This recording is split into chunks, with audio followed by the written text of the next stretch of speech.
All right, welcome to another edition of the Profitable Christian Business Podcast. I am very, very pleased to have my guest, Kevi Keenom. I hope I said your last name correctly. The Um, first name is actually Kevi. Kevi, see, Yeah. I always mess up on the last names, never the first name. So Kevi. Yeah. Um, so my No apologies, worries. Kevi. So No worries. Kevi Keenom. We have met just recently through Facebook. I think it was Facebook. I'm not sure exactly where we met, but I was really, I did my research for this podcast, and I'm like, wow, I know she has a really amazing story to tell, and she has, I think you have a master's degree at this point. I'm a Um, breath away from my doctorate. yeah, so we're going to get into all of that, but I want you to kind of give a brief introduction about yourself. Okay. Thanks so much for having me, Doug. It's a pleasure to be here and an honor as well. Yes. I found you on Facebook because I was searching for other Christian business owners to network with. And I've been a business owner in Portland since 2012, and I have a Chinese medicine practice. So that means I do acupuncture and administer tailored herbal formulas using Chinese medicine and also, prescribed supplements. So it's sort of like the non-pharmaceutical version of medicine.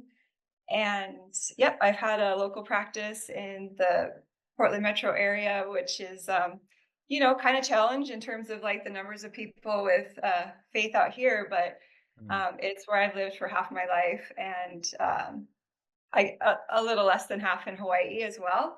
And so, kind of a Pacific Northwest gal. I've just gone through a doctoral program in the same. So it doesn't really change much about what I do. It just helps me to be able to serve people better with all the schooling that went with that. So I'll officially have my doctor status at the end of the month. And I have a beautiful 3-room suite in Southeast Portland for other people who happen to be out here. But I also do telehealth online. And so that's kind of very lifestyle and herbal medicine based. And I think that's always a good go to before people take on a big pharmaceutical program, or even just for people who need second opinions about um, different things that they're going through within the medical system. Nice. Wow. Well, I can't wait to dive into this further. One of the things I don't like to just have this be all business or even heavy with the face stuff just yet. I like the guest to kind of get to the audience to kind of get to know the guest a little bit. So we have some just kind of lighthearted getting to know you questions. And the first one of those is, what inspired you to pursue a career in acupuncture? Yes, great question. So I have always had a bit of a skeptical mind about the things that were happening in the Western medicine system. And around the 1990s, I was surprised to some of the misconceptions about health that were happening with specifically with the HIV epidemic Mm, that most people also, call the AIDS epidemic. One of the interesting things about that is the S in AIDS means syndrome. And one of the ubiquitous truths that I now know about syndromes is that it basically is a way of saying we don't know everything about this, so we're just going to call it a syndrome. Um, and the same was true back then. And unfortunately, um, some of the same kind of ways of thinking that have been deleterious to people's health have continued on into modern era. And as a young person, hearing some of those things that were questionable to me always gave me this idea of I don't want to just be a naysayer about Western medicine and have a bunch of criticisms. I would rather have an alternative way for people to look at things and a second opinion, and a way to help essentially that's outside of the mainstream system, which doesn't always do people um, to the, doesn't always treat them in their highest way. So anyway, here I am now. And yeah, I started school for Chinese medicine after I basically took a pretty good break. I started college, I should say, at 26 and graduated in my early 30s with my master's. And I'm a couple years away from my 50s now. And so, yeah, it's definitely been a journey of wanting to focus on natural health, because I strongly believe that the body is, much more perfect than we think it is, especially in terms of what we need for healing.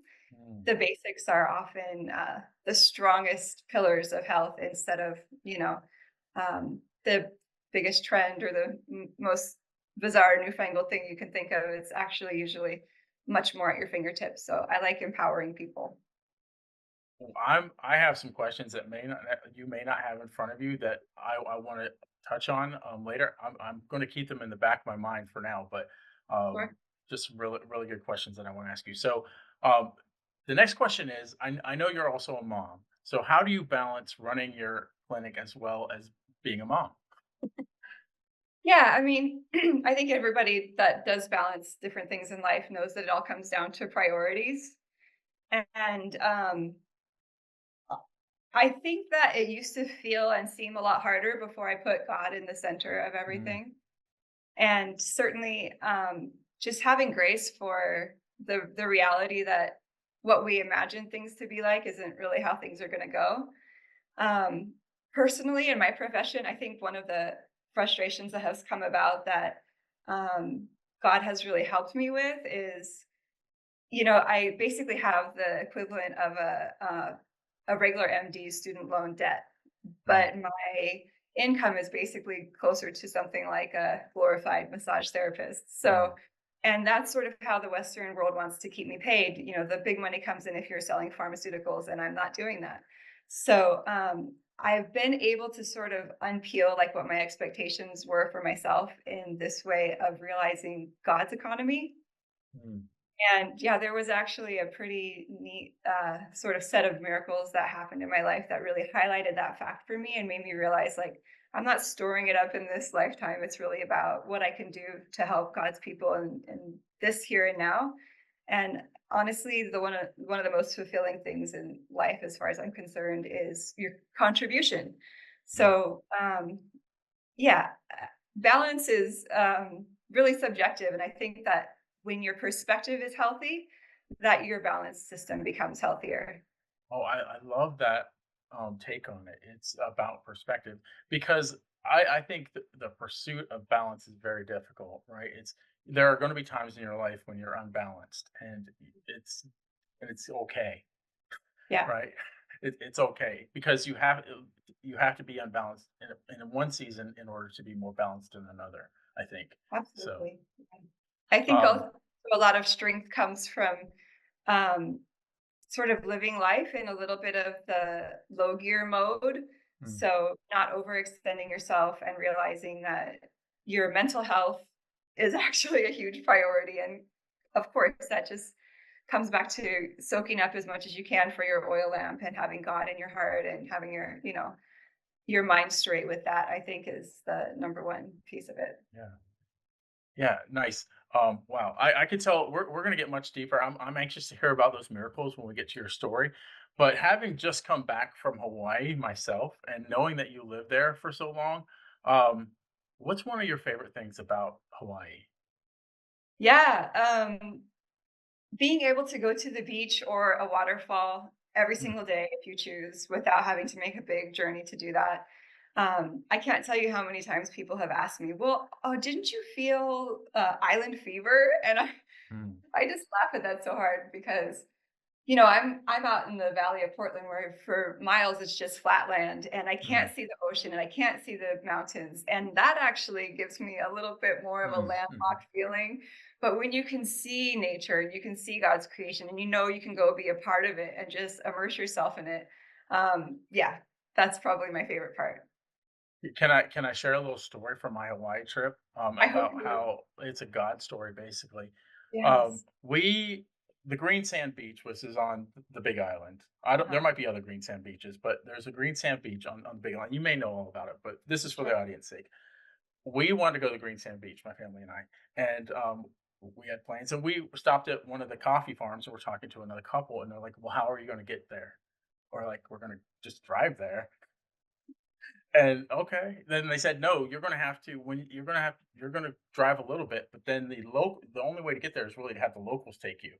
Right. So we drove 3 miles through some farmland in Hawaii, uh, to this dead end where there's, like, a bunch of cars parked in the wilderness, and some locals there with trucks and 4x4s, and they had these wood planks in the back, so you could sit in the back of the truck, and they were charging you to drive you the rest of the way. And I see why they were charging to take you there because it was treacherous terrain, and it took 30 minutes to go 3 miles.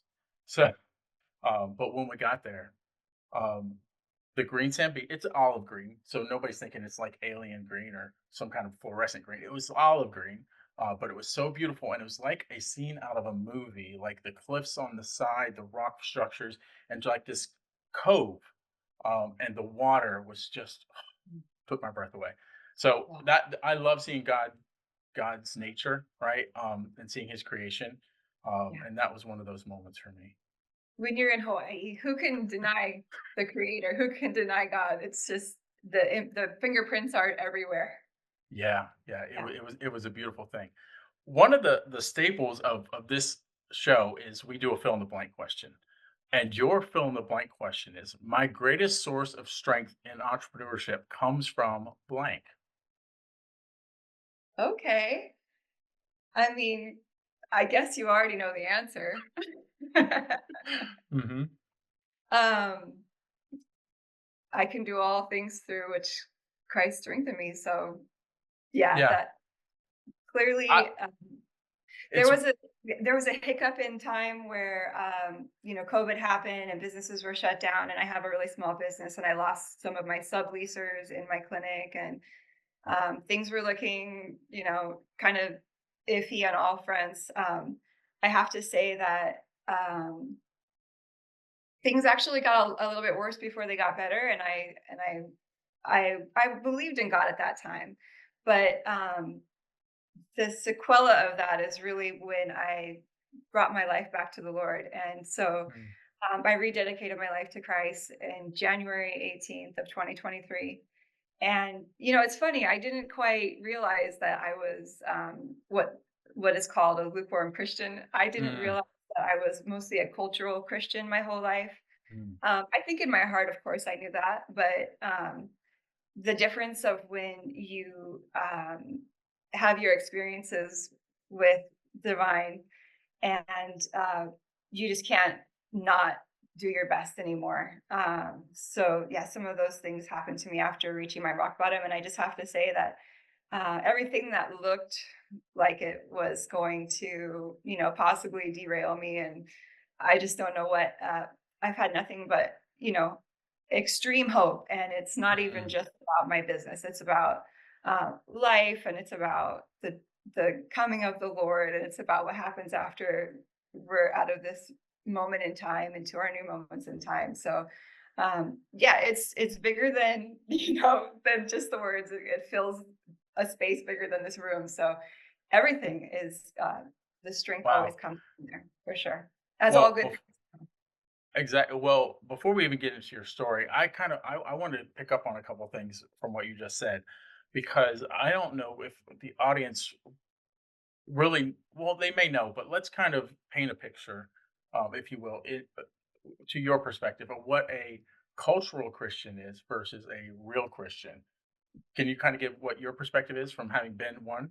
Yeah, yeah. Well, so I can tell you that the Jesus Revolution, for instance, the movie, the book, everything that Mm, happened in that like Calvary Church sort of segment of Christianity, that was my life as a child. mm, So growing up on the North Shore of Oahu, I was at a tent church, and it was a hippie surfer mm, church. It was called North Shore Christian Fellowship, and it was kind of small, and it was in the Waimea Valley Park where they have mm, waterfalls.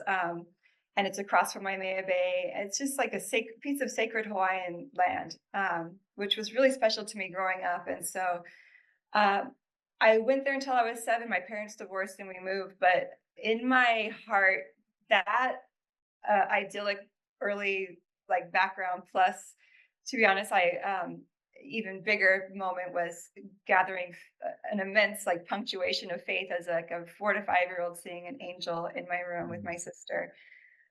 That divine like imprint on my heart. I never questioned, is there more? As some mm, people do. I always had a strong faith. However, my parents' life was kind of a hot mess, and I, was a child of a broken home. I went to 5 different elementary schools, and, we weren't really going to church regularly anymore, but I knew that my parents' expectation for me in my heart was to, be a saved Christian. So, I guess what you would say I could say about that is that I ended up doing all of the things from 7 to 47 that any worldly young girl falls into, and so it was just normalized in a way. There were a couple areas where I knew that I was kind of crossing the line, but I wasn't convicted that, well, there were many areas, I should say, but I wasn't convicted that I needed to do things differently because it was just so ubiquitous that everybody was kind of like me. So I'm a pretty good person, et cetera, et cetera. So that's definitely the definition of lukewarm and cultural Christian. Like if someone asks me if I'm a Christian, yes, I'm a Christian. Could we have a further conversation? No, not really. Like I knew the early childhood Bible stories, but was I studying in my Bible? No. Was I walking in faith? No. Would I pray and say I believed in God? Absolutely, right?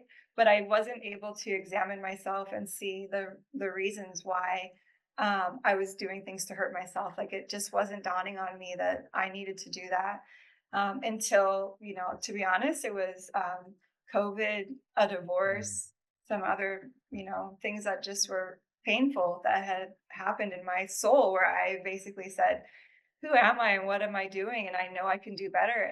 And yeah, that was kind of like sometimes we have to hit rock bottom to know that that we need the Lord. So I just had been very impressed by excuse me, my mother had really strengthened her faith over the couple seasons prior, and she mm. was quite an influence in my life, and I know she was praying for me, and she was definitely bearing a lot of witness, and so, um, I gave my life to the Lord, I said a prayer.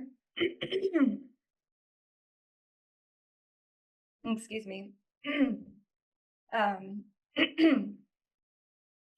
yeah, it was a night where I knew I needed God back in my life, so I said a prayer and I asked Lord to come into my heart, and I just basically gave it to Him, and it was definitely one of those instant success feelings where I knew my heart was changed and I knew I felt different. And I called my mom the next day and she said something about, you're not saved unless X, Y, and Z. And I was kind of hurt. And I just said, Mhm, Mom, you don't know my heart. mhm. And she, she apologized and bared witness. And I have to say, the blessings just flowed back into my life in such a big way. I can now count 6 big sets of miracles that have happened in my life since then that have all let me know that not only was God's hand on my life for all of those years in between, but he set up just some really special strings of miracles to let me know that he was continuing in my life and he cared about me and he cared about the small things. And when those kinds of things happen and you develop a relationship, um, there's nothing like it. There's really nothing like it in the world. So Yeah. yeah. Um, so kind of what I live in the South. I don't know if you know much about the Southeast, but you could throw a quarter and hit a church, right? They're on every block. What Um, state are you in? but Are you in Georgia? Is that right? I'm in South Carolina. Oh, South Um, Carolina. Okay. so a lot of people here grow up in church, right? Got And I feel like there's a different type of cultural Christian here. Like they're just doing the practice, right? Of their families always going to church. And I don't know, like there's probably some out there. I'm not speaking for everyone that never try and build a relationship, right? With God. They're just doing what's on the calendar. Like we go Yeah, to church on these days. They sure. may not be having daily. Like one of the changes for me was I found myself seeking prayer a lot more, right? Uh-huh. Not just for when it's convenient, not when I'm just when I have a need, right? Not being God being the ATM, as what a lot of people see him as is like, oh God, Mhm. I'm hurting now, I need your help. Well, Mhm. why didn't you call upon me when you weren't hurting, right? Yeah. Why didn't we have that conversation then? So yeah, I can you kind of see it with fruit, with the fruit in somebody's life, and you see it on how they carry themselves, and if they're actually seeking a relationship rather than just doing the practices, right? Right, right. It's easy for people to be motivated by fear, but when you're motivated by love, it's a whole different thing. Oh yeah, yeah. Now let's dive in. Like I know everybody that is watching live. and or on this recording is sitting on the edge of their seats. Like they said miracles like 4 or 5 times already. So I really want to know about these miracles that have happened to Kevi. So let's dive into your story. Start wherever you want to start. This is totally free form, and then kind of take us to wherever you want to go. Yeah, so I thought I would tell you about my first and my fifth of the six miracles that have happened. Okay. Yeah, so my first one was just so beautiful that it touched my heart in such a big way. So I was studying up on which church to go to as soon as I knew that I needed, to get God in my life again more regularly. And as I mentioned, I first went to a really small church growing up, and so what I did was, as a person who, at this point in my life, one of my biggest values had been really focused in on, and the pandemic did this, but medical freedom.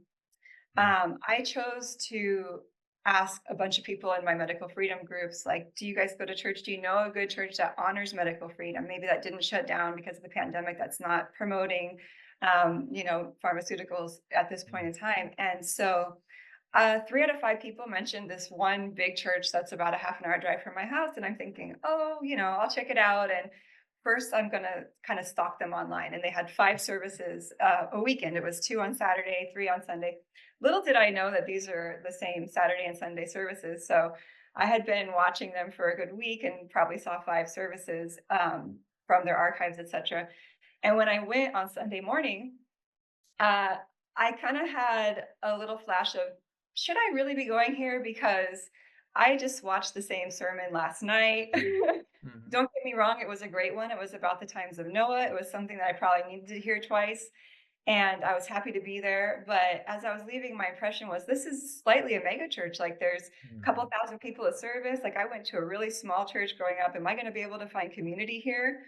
And so I thought, well, I have my daughter with me every other weekend. I'm going to go to the kids check-in space and see if I can figure out how to get her all checked in before we come together. So I go downstairs and there's a couple of women by these doors and iPads with name tags, volunteers. So I walk up to one of them and I ask how to do the system. And as I'm giving my phone number to this woman, she says, "Oh, 808, where are you from?" And I said, "I'm from Hawaii." "Oh, which island?" "I'm from Oahu." "Oh, I'm from Oahu. Where in Oahu?" "Well, I grew wow. up on the North Shore, but then I lived on the South Shore as an adult because I had 2 different sets of years. I lived there from 2 to 12 and 19 to 31. And she's like, "I grew up at Sunset Beach on the North Shore of Oahu as well." And I'm like, we must know each other, right? She's a handful of years older. I could tell that. So maybe we weren't like in any classes or anything. And since I had gone to church there too, I just said, "What's your name?" And she told me her first and last name, and it instantly, the light bulb went off because she has a rare last name, which happens to be the same last name as my first pastor. Mm, So I said, "Are you so and so's daughter?" And she said, "Yes, I am." And of course, we start chatting and get excited. And as we're leaving, we had already decided we're going to hang out sometime because she's also a divorcee, and because we have so much to talk about. And she's invited me to come sit next to her in church next week. And as we're leaving, I said, "I just wanted to tell you, I feel moved to tell you my early testimony story about my sister and I seeing an angel in my room as a young child. Like this is something that's always given me faith my whole life." And after I looked at her, as I told her the story in a little more detail, she's looking at me with saucer eyes and mouth like, and I said, "What?" And she said, "No way, that's my early testimony story. My sister and I what? also saw an angel in our room growing up." So, wow, we're just excited to meet each other. And as we leave, we start texting each other throughout the day and we're trying to figure out like when we would have crossed paths and how might we have like remembered each other. So turns out we grew up on the exact same street. What? She remembered my house. She's a handful of years older, so we never played together. Not to mention, her father was more obviously mature in the church, and my parents had kind of come from like this hippie Christian cult in California where they had learned some misogynist sort of like bad doctrine, and my Mm, parents kind of needed to be mentored more. So they were less mature in the church scene. Um, and so anyway, I am, throughout the day thinking, Oh, we're texting back and forth, and I remembered, like, we had both been in a salty singing Christmas book play where we were little kids singing Christmas carols, so, like, I knew my dad, as a photographer, had photos of this day, and I'm like, "I gotta get the pictures and see what she looked like as a little kid," right? So, I'm at my dad's house that Thursday, and I had, of course, met her on a Sunday, plans to sit with her the next Sunday, and I told my dad, "You'll never believe who I met at church." And I told him, and I said, "Our pastor's daughter." And I look at my dad, and he's giving me the exact same look that she had given me earlier with the saucer eyes and mouth. And he goes, "No way." I'm like, "Dad, what is it?" So remind you, at this time, I'm 47, and it was 7. I was 7 when we left that church. My dad said, on Monday, so within 24 hours of me meeting her, I was moved to write her dad an email, basically, like, kind of Wow. apologizing for how things were all those years ago and trying to catch up. And I'm just like, the Holy Spirit just, moving in our lives. And so um there's more to this here. Week after week now, I'm going to sit with her every Sunday, and she's becoming my new best friend. And as things are like happening in my life, I'm just bursting at the seams with so much like hunger and what I'm learning and all these great things that are happening, and we're building our fellowship and our sisterhood, right? And one day we decide we're going to go have lunch together, and we're chatting, and she told me that I was the fulfillment of her prayer because she started to go to this church during the pandemic. She has 3 adult kids, none of them are big into church, and she said, I've wanted someone to come and sit by with me at church, and to have a Christian girlfriend, someone to hold me accountable, and that's why I Mm. volunteer here. But instead, I sit alone, and I felt all alone until you've been coming with me, and like we're building this bond and friendship and chatting about our families, and all this growth is happening between us, right? Iron sharpens iron. So that Mm. was really validating for me. And then a couple more pieces to this miracle. So I come into church one day a little later than usual. Usually I'll be like 15 minutes early and we can chat about a million things. But this day it was like big traffic jam in the parking lot. I put my things down just as we stand up for the worship team. And so we like to sit second row or third row back and then at the far end. And she likes to be on the very end because she's a little claustrophobic. Mm. So, as we're facing the service, as we're the worship team, I usually look away from her because of the angle. I It's just one of those God moments. So the light was coming in the window, just hitting me right here, in like the solar plexus, and I get this. I first hear her voice singing next to me, and mind you, she's a voice actress, and she has the voice of an Mm. angel. And I hear her voice and I just get overwhelmed with like this immense love, joy, and gratitude. And as I look at her, I look to the side and I see her, but instead, and I haven't seen the pictures yet of us singing as children, okay? I see what she looked like as a 12-year-old. I just Wow. instantly in my vision, I knew what this 50 something year old woman looked like as a 12-year-old. And the abundance in my heart as I had this thought of we were singing together to God as children before we knew each other, and now we're singing together to God again as adults. And this is my spiritual home, my new best friend, and exactly where I'm supposed to be, and obviously exactly where God wanted me to be. So Wow. that was kind of miracle number one. And then I will just say that there have been other times when I've told this story to people and I've gotten to hear at least one person say, "My sister and I saw an angel together in our room when we were growing up as well." And so I feel like there's a mystery in there that someday in the Mm. afterlife I get to know more about, you know? Yeah, it's like this angel has connected you all. It Right. is, Right. wow. Wow, that is such an awesome story. Like, out of the millions of people, um Right. But at least maybe, several thousand that go through there every single Sunday, and she's the only person I talked to. yeah. Wow. Well, it's the whole Lord works in mysterious ways, right? And we never Yeah. know his plans. Yeah. You would have never thought that would have happened, prior to it happening, right? Right. Right. Yeah. Yeah, so that felt really fated, and, obviously, there's God's hand all over it, and, the blessings have continued. She's just been a huge rock in my life, and the way that she knows the Bible and the way that we're able to support each other has just been something that's so phenomenal, both in our lives, that it's definitely a blessing straight from heaven. Nice, nice. So that, So, yeah. so anything else about your story, or we want to dive into a little bit, talking a little bit more about faith, but also talking about your expertise around medicine? Yeah. Well, let's go ahead and we'll switch streams to that. I'm happy to talk about the last few things, and then the fifth set of miracles, which I didn't get into. I can pepper a few of those miracles in at the end, but the whole story is probably a little too long, honestly, for the podcast. Well, God's really blessed me. think of me as like a pastor. I don't have a call after this. You know how the pastor's like, if the Holy Spirit's moving, we're staying, right? Yeah. So feel free to elaborate at any time. I don't have a timetable on this interview. Um, as long as it's helping others, which I feel like it is, Yeah. we'll just keep going. So um, let me just go to the next question, and maybe some of this other stuff will pop up. Yeah. So we have a secrets question. I ask every person kind of like, what's their secret to this? What's their secret to that? So your secret question is, what is the secret to being healed by God? Okay, perfect segue. The secret to being healed by God. Yeah. So really, the thing that happened that was a big part of the fifth set of miracles was I have a Christian patient who we decided that the best plan of action for one of her chronic illnesses, which was really just like a burst eardrum that needed 25 years of scar tissue and pain that was built up, well, we decided to pray about it.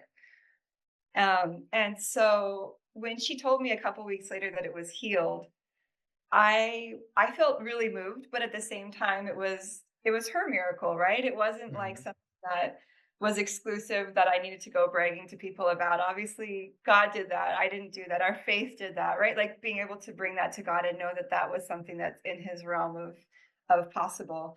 Um, so what's interesting about that is I had a couple series of little miracles that happened in my life afterwards, and my first one of those two bigger miracles was I had a bad dream and I woke myself up from it, how I have in the last year when I have had a bad dream, by saying, "Help me, Jesus." No sooner had I said Jesus than I woke up to a voice in my right ear that sounded like a breeze. It sounded like a force of nature, like wind, Holy mhm, Spirit. And it said, "Well done." And I had been in like a spiritual battle in mhm, my dream. So when I heard that voice, it was very like peaceful, and I just went right back to sleep. Of course, it evoked the parable of the virgins and being told, "Well done, my faithful mhm, servant." But mhm, I didn't think too much of it. Although I will admit, at my daughter's piano recital in private the next day, I told my parents that I thought maybe I had heard the voice of. mhm, So at the same time, 2 days later, I'm laying in bed and I'm thinking, well, who am I to assume that I heard the voice of God? I'm doubting it. mhm, And let me just tell you, apparently God didn't want me to doubt that, because that night I had another dream, a dream within a dream, and it was the one right before waking up. And so, first part of the dream, I'm watching a basketball game. These look like they could be Jewish or Amish people. They all had super pale skin, which later it occurred to me maybe it was glowing and I couldn't quite see it. But mhm, so it's like an old man being guarded by a teen boy, and it's like a grandmother being guarded by two like 1-year-old twins, and like just this is not real basketball. It didn't look particularly strategic either, but there was something in there that was, I mean, sorry, it did look strategic. It didn't look competitive. It mhm, didn't look in that everyone was sort of in plain clothes, and that scene ended, and the dream within the dream happened, where I feel like I'm awake. The light's coming in from the windows on this side. I'm in bed, and like in my spirit, I'm seeing my room as if my eyes are open. And then some guy who could have been anywhere between 19 to 30, with that same pale skin, dark short hair, short kind of shaved beard, and I'm laying this way, comes and kneels beside me. Oh, let me tell you a really quick thing. Um, when I told you I was laying in bed earlier that day and I had that doubt of maybe that I didn't Mhm. hear the voice of God or spirit, I have had a 10-year issue with my right ear that happened postpartum from doing a water birth with my daughter, where I had Mhm. to get antibiotics for my ear. Basically, like some middle ear kind of thing, where I had done so much to sort of fix. Basically, I learned from my chiropractor how to do something called an interoral tympanic membrane sweep, and I would do that often for Mhm. ear hygiene. If I would ever get a little sick, it would feel plugged up. If I would move too fast, sometimes it would ache. It was just that problem ear, and I knew I wasn't ever going to get more antibiotics for it. So I've heard of people living with such things, and I thought I was just destined. It's been 9 years, right? Mhm. It wasn't something that I had personally brought to the Lord in prayer either. But so anyway, flash to this moment. I'm in my bed. There's a man in my bed. I'm laying this way, and now he's kneeling beside me. So imagine there's a body here, and he's above me, and his hand is on either side of my ear, right? So he's like this. And I felt instantly at peace as if this person just rolled off that basketball court. And I knew those were peaceful people. So I wasn't scared about what was Mhm. happening. And the man says, diagnosis, earache. And as soon as he said earache, through his hands, every cell and molecule in my body between my ear and my neck just started to, the best way I can describe it is just move with glitter. It felt like it was Wow. like swirling, and I could hear deep in my ear with the inhale and exhalation. And I'm pretty sure it was the three bones of the stapedis, Mhm. the eardrum deep in the middle ear. I could hear like a like a little, and it was like a drip, drip, drip as I'm breathing. And my body, I'm feeling ecstasy, to be honest with you. And Mhm. in the spirit, I'm giggling. And I said in my spirit, am I dreaming that I'm having that I'm that an I'm being healed? And as soon as I thought that, it kind of started to fade. So I stopped very quickly, and I reversed what I was going to say. I In my brain instead, I corrected and said, "Oh, thank you, Lord, for this healing," remembering that all Mhm. healings come from faith. And as soon as I said that, instantly, all the pulsing and the swirling and everything just came back. And I laid there for maybe 6 more breaths as I soaked it up, and I heard the drip and I felt all the glitter and movement. And as it started to fade and I'm waking up, I asked before I opened my eyes, "Who was that?" And I hear the word Theo, and someone's talking, and the man's talking. And then I open my eyes. I'm still feeling the same exuberance, joy, and the glittery stuff. And I'm hearing the drip, and I just lay there and breathe and soak it up. And I'm thinking briefly, like questioning, like, was that alien or divine? And instantly I knew the answer was the fruit. You look for the fruit. If your ear is Mhm. better. Okay, so I've had a perfect ear with zero issues ever since. And later that day, I told my daughter, whose name is Thea, I said, I had an Ah. ear healed by an angel named Theo. That was my interpretation at the moment. So get this. A couple of days later, I'm watching a Rick Renner um, deep dive into Matthew 24, where he gets into the Greek of each of the words. And one of the words is Theo from Mhm. theology. And I find Mhm. out that this word means the Trinity, the Mm. divine, the Godhead, and I just get blown away like, "Oh, that's who healed me." Yeah. Yeah, not some random guy named Theo. Right, so I guess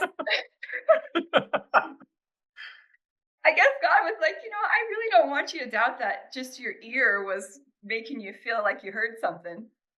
So why don't Yeah. we fix that for you?"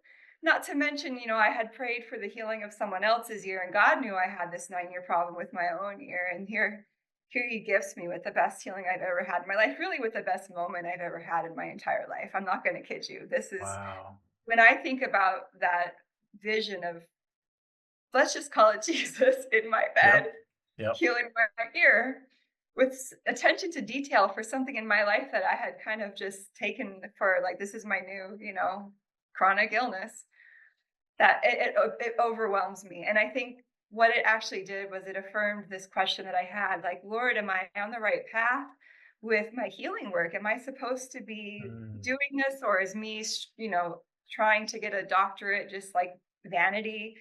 And I feel like God came in that moment and just said, "Sweetheart, you're right where you're supposed to be, and this is a little nugget for you about healing." So, what is the secret to being healed by God?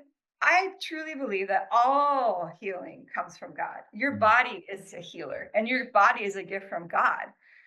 But if you have faith and you want to just amplify what God can do to heal you, pray, mhm. believe, pray for other people, believe in other people's healing. You have no idea how God can multiply that in your life. Wow. So much to take from that. One of the things that I've actually been talking about recently is desire versus expectation Yeah, of God. Right? You can like you. Where's your faith if you're not expectant? Right? Now, not to say that that he can choose not to fulfill. Right? Not right. to not his will be done, not yours. But if you just desire, that puts out a little bit of doubt that God can do it. But if you expect that God can do it, it's a whole And God different thing. can. God can move mountains. Yeah. Yeah. Wow, that is an incredible story. Thank you Thank for you. sharing that. Yeah. Well, the funny thing is, it's like it's just a tiny little sprinkling of what God's capable of. It's so Mhm. nothing in the universe. Like we've heard of amazing miracle stories. If you look for them, they're God is in the business of miracles, and He's the only one that does it just nonstop. That's what He does. So I just feel lucky and thankful to have the perspective that this is in the realm of possibilities. So one of the things with my practice that I find myself doing is it's become more interesting to me than any other thing to be knowledgeable about another person's faith, because if a person has something that's really chronic and stuck, I want to know, can we pray about this? And so I'll Mm, ask what their faith is, and sometimes feel a bit sad and wonder what seeds I need to plant to help get them there if mm. it's not a strong, if they don't have faith, and that's 9 times out of 10 clearly more in my part of the world. But boy, do I get excited when my patients have faith and we can also bring God into the mix. Yeah. Um, do any research. I've done like you look at cases where the faith of the person, when they're dealing with something, some sort of medical issue, how much that plays a role in their healing. There are so many documented cases of where that has been the deciding factor of why they healed, Absolutely. and the medicine really had nothing. I mean, it had maybe had a little bit to do with it, but it was all God. Right. Right. So Yeah, um, really, really, really cool. So let's talk about acupuncture in general. sure. Are there any misconceptions that people tend to have? Like, if they've never had acupuncture, what are some of the common misconceptions they might have? Yeah, the most common misconception, especially in America, is because most Americans don't understand how it works, that it must be magic. Mm, Yeah, and so that is kind of, I think, where some of the overlap of, Christians being a little bit scared of acupuncture also comes in. mm, Were there Taoist acupuncturists throughout history? Of course, but Taoism, Buddhism, and Confucianism came around before Jesus was on Earth, mm. and so those things are peppered throughout their culture. Does that mean that you have to observe any of them to be an acupuncturist? Absolutely not. And I would say, as far as acupuncture, the biggest misconception that I deal with is people think, well, because it's magic, you're going to get me better in one treatment, right? Oh my goodness. And also sometimes people don't realize that it's a complete system. So sometimes I feel like I'm only practicing with one hand and the other tied behind my back if I can't also use herbal medicine, Mm, because it was meant as a complete system. It's not just about finding the magic point. It's also about lifestyle and coaching people on so many things.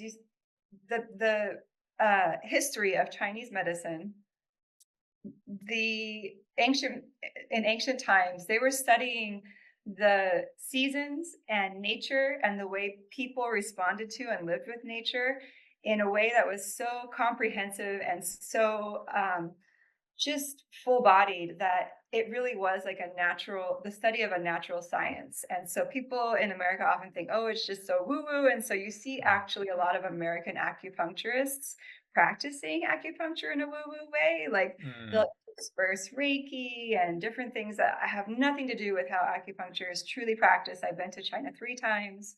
I've studied in hospitals twice there. It's very scientific, but we have our own little spin-off, and unfortunately, that has given it a little bit of a mm. worsening, but, you know, to each his own. I think there's as many ways of practicing acupuncture as there are acupuncturists. Wow. Question, kind of follow-up question, and this is just my own ignorance. So how much does what you do tie into kinesiology? As I know a lot of chiropractors work in kinesiology, and can you speak on that at all? Sure, so is kinesiology muscle testing, basically? Yeah, it has to do with energy, right? And yeah. Yeah. So, the whole entire world has to do with energy. And so there's that. But as far as like testing, I would say that there are ways that we can do assessment on the body through certain points and understand some of the body just by what the ailments are in general. Mm, So there are insights of Chinese medicine that are, I think, more powerful than, in my opinion, of course, you're mm, talking to acupuncturists, than kinesiology. I personally don't do any like muscle testing or any of mm, the kinesiology methods, because I feel like the depth and breadth of what I've learned in school is so already powerful. mm, So, for instance, one of the things that I was sharing with a patient this morning that came up that I wanted to tell you is that a lot of people feel like, oh, isn't there a spirituality in there? And that's kind of mm, making me leery. Well, here's the thing.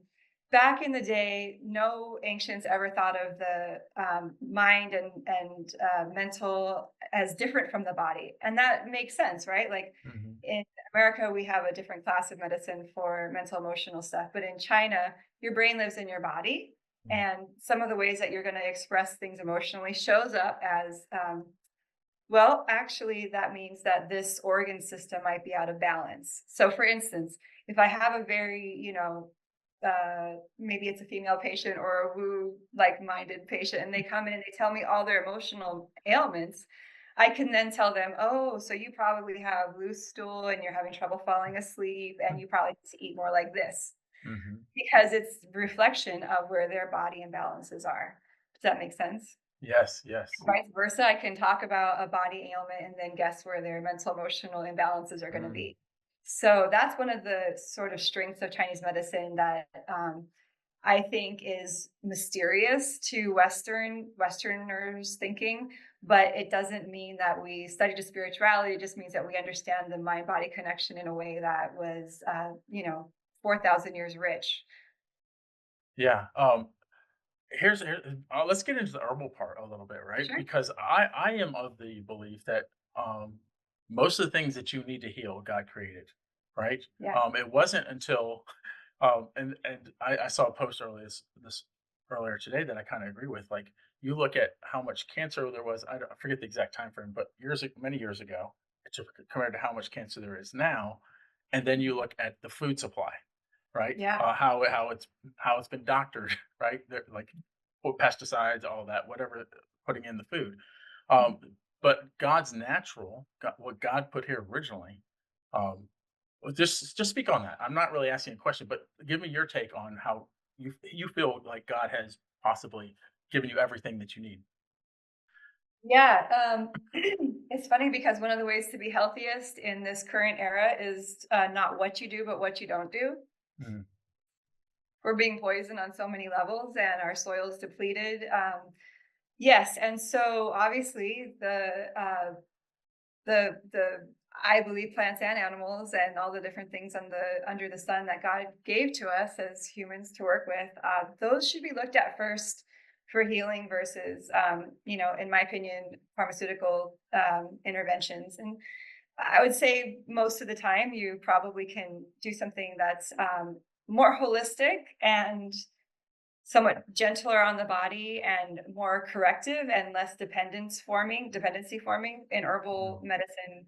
Um, probably 99% of the time. And don't get me wrong, there's a place for antibiotics, and Yeah. we also have herbal antibiotics. I help people avoid the pharmaceutical versions by taking Mhm. herbal. Sometimes it's necessary to maybe do a pharmaceutical version, but it's important to know the difference of when maybe you could get away with doing something that's not going to harm your body. So I love to help educate people on those types of things. Yeah, and by no means am I saying we throw out all modern medical advancements, right? Absolutely not. They're there for a reason, right? And a lot of Absolutely. them do help. And a lot of times it's the system, not necessarily the medicine itself, right? Amen. Yeah. Um, so yeah, but I am a big proponent. That's God gave us the food, the minerals, the everything that we need that could heal our body, and let's not leave out His word, right? Yes. Prayer. Um, Yes. that's the mysterious thing that, it is that people won't know how they got healed, but they did, right? Because they had belief. So, Yeah. really, Yeah. really cool.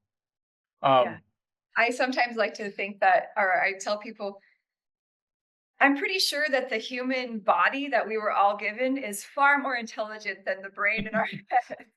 mhm. If we could just get out of our own way and allow for ourselves to heal, like time and sleep and proper food and a little movement are pretty much the best healers that we have. Yeah, yeah. I want to kind of dive in and see if you can speak of a specific instance where your faith may have guided you through a challenging situation, either your professional life or just your life in general. Oh yeah. I think that um, this kind of goes back to the pandemic era for me because I came into my faith after I had written a religious exemption for pharmaceutical interventions at the time of the pandemic, and now looking back on it, so in that era, I was concerned for a lot of my patients' health, but because pharmaceutical injections aren't in my scope of practice, it's not ethical for me to have that discussion with my patients about my Mhm. belief systems there. Maybe if they asked me what I'm doing, then I could tell them, but it wasn't right for me to advise on such things. And so when I started to see what I honestly suspected were side effects in some of my patients, it was really challenging for me because I couldn't actually ask them, even though I knew it was within Mhm. my realm of expectations. I was allowed to ask them about, their pharmaceuticals and how many they had taken and things of that nature. I became tongue tied, and this was a little before I had grown my faith. And it's funny because when my focus was so strong onto that issue, it seemed at the time like the main issue or the only issue. And as I grew in God and I realized like what the real issue is, that's not a salvation issue. That might be a health issue. But what was the most important thing was knowing where my patient's heart was at. I realized that I had a way better in towards understanding where they're at in their life and what the things were that they might need to help them on their journey. To be honest with you, my main objective has shifted, right? It's to of course, I want to help people in their healing journey, but I also want to plant seeds because I look at my Mm, practice now as a ministry. And so I've learned to let go of some of my fears about what the world's doing to people mm, and realize that we're all on a separate journey. We all get to maybe, hopefully, a place of understanding in our own time. And the best thing that I can do for people is to be and shine the light of mm. Jesus as best that I can in my practice instead of worrying about the minutia of other politicalized, medicalized issues. Yeah, yeah. Wow. Yes. Yeah, COVID was a big turning point for a lot of people in a lot of different ways, business wise, spiritual wise. A lot of people, Yeah. don't know the numbers, and I don't know if anybody does, but I'm sure a lot of people started to, have that faith discussion and reach out for God during that time. Um, Amen. Yeah. so, um, there were a lot of bad things that happened in COVID. I said this in the other most recent podcast, but there were some good that came out of it too, because it caused a lot of people to examine their lives. Um, Everything works together for good for those who are called to God's purpose, and this is a perfect example. Like God's bringing His people back by clearly putting the heat on, right? Putting the pressure yep, cooker on. And we as yep. Christians, I mean, at least as myself, a non-denominational Christian, I strongly believe the Word of God is inerrant, and I think that Mhm. things are about to, we're on the cusp of things getting tenfold worse, perhaps, and that we have to be kind of ready for that and obviously rely on our rock and just thank God for the fact that his hand is on that and that he's Mhm. using it for to bring people back to him. Yeah, I'm gonna circle back to really almost near the beginning of this interview because Sure. you kind of touched on it that it's the same way that I feel. Even when I'm struggling, there's joy in my heart. Yeah. Even when there's all this stuff going around in the world, there's joy in my heart because I'm saved, right? I know the ultimate outcome. Yes. Um, and that's irreplaceable. Um, Yeah. Yeah. so when you're just talking about how there's all these signs that the world is not in a good place, right? But Mhm. and that's why I love that you're using what you're doing as a ministry. I've talked to you a little bit about before we start this, like God's guiding me on my ministry and all of this. Um, and I just know that we can reach people and shine the light.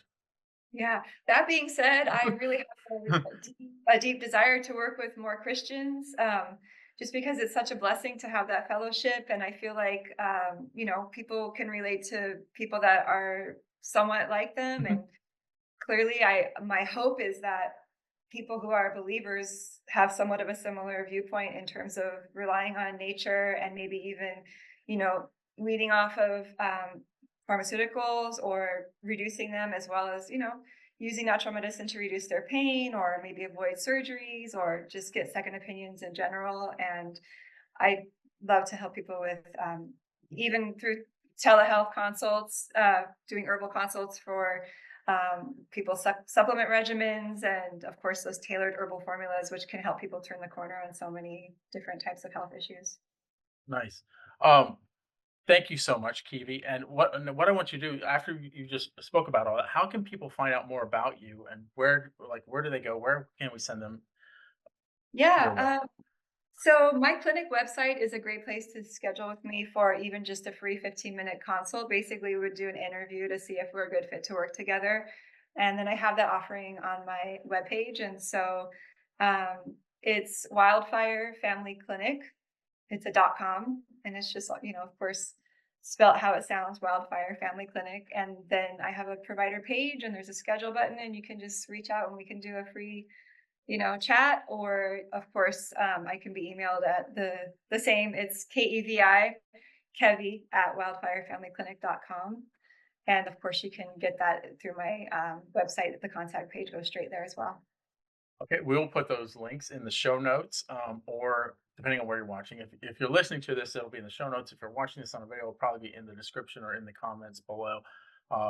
Thank you so much, Kiwi. And I want to say this: I think this has brought light because most of my audience are Christians, right? I would assume so anyway. I don't know everyone in my audience, but um, they probably I'm glad that you came on because they probably had a lot of these questions about this other medicine, right? This Eastern medicine, and I'm glad we were able to clear a lot of that up and how I'm sure a lot of them are just used to taking supplements, right, Yeah, and things like that, and they know kind of like or believe kind of like I do that God gave us a lot of things that we need to heal, and we just need someone to help us give us the direction on how to use those things, like you would, right? right. So thank you so much for that, and I implore you if you're having any type of health issues, give Kiwi schedule a call with her. It's free 15 minutes, right?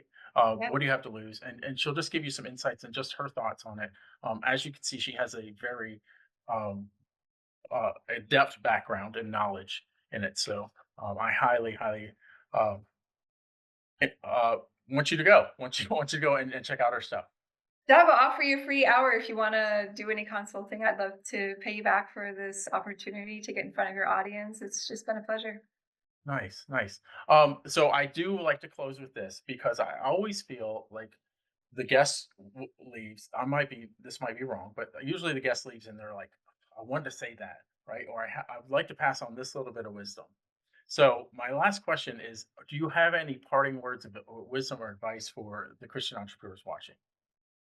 Yeah, I would say, don't be afraid to network with your friends and find out a little bit more about the philosophies of the people that Mhm. you're, putting yourself in their care, whether that's a mental health provider or a doctor. Like there are Christian Mhm. providers out there that want to honor what your choices are and, help you to um, just kind of have a more positive outlook on a life that can integrate your faith. So yeah, don't be shy if that's a goal for you. And of course, clearly, this is a great platform for bringing all of the different types of Christian entrepreneurs together. So I thank you so much for that, Doug.